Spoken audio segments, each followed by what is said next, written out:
Everybody, welcome back to Statesman.com for another edition of the High School Blitz. I'm Tony Atkins here with Danny Davis and Rick Cantu. And guys, we have 4 games on the slate this week that we want to get down to business talking about. The first one is actually in Copperas, Cove, the Bulldog Stadium. We have Lake Travis coming in there. Who you guys taking on that game? I'm going to take the home team, which is Copperas Cove, especially after what they did. A&M consolidated 818 yards of offense, 41 first downs. They averaged almost 10 yards in offensive play. Never thought I would think that Lake Travis would be 0-2 to start any season, but even though Charlie Brewer had an excellent debut for somebody that just sort of got thrown into the fire last week, I look for Copperas Cove to win this one. Seems like Jack Walsh was playing Madden 2000 whatever out there in Copperas Cove, but I'm going with Lake Travis. Yes, Copperas Cove had a lot of yards last week, and if we want to compare, when those two, Lake Travis played consolidated in the playoffs last year, they had 270 yards of offense. So Cove had a good game last week, but Lake Travis has talent on defense. They have James Bailey, John Brewer, Chris Roller if he plays. I just don't see Lake Travis going 0-2. I think they're going to bounce back.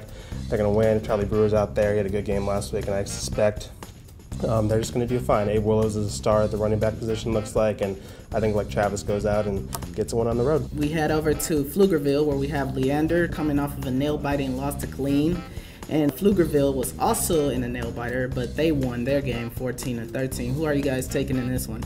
I'm going to go with Pflugerville. I'm going to say they're going to do it with defense. You think of the last great Pflugerville team was around 2007, 2008. You think of the players on that team, Alex Okafor, Xavier Gooden, Ike Anakampali. Those 3 players are all in the NFL right now. Pflugerville's coming out their best defensive performance since 2012. Beat Bowie last week, a good Bowie team, 14-13. And I think they just keep the momentum going on defense. But I think Pflugerville gets it done.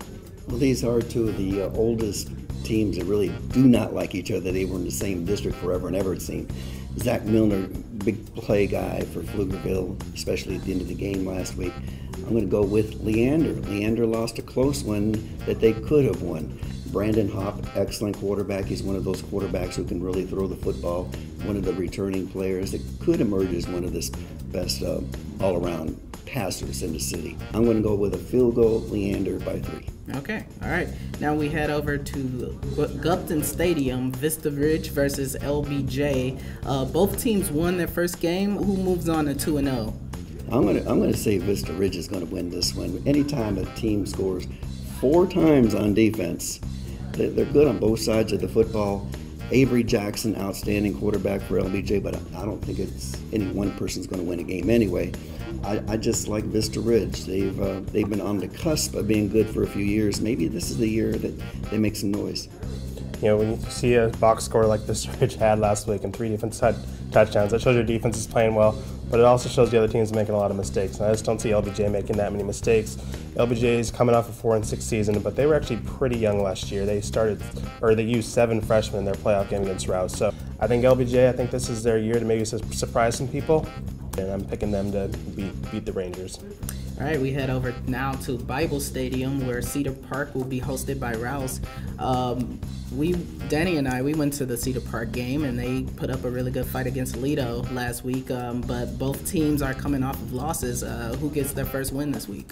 I'm saying Cedar Park gets this win. Cedar Park was 1-5 in the red zone against Toledo last week, and if they score maybe once more, maybe we're talking about Cedar Park being the top-ranked team in the state right now. So I think that they get the job done, and we'll see if that offense develops a little bit this week. I also like Cedar Park. They obviously put up a great fight against Toledo, just barely lost.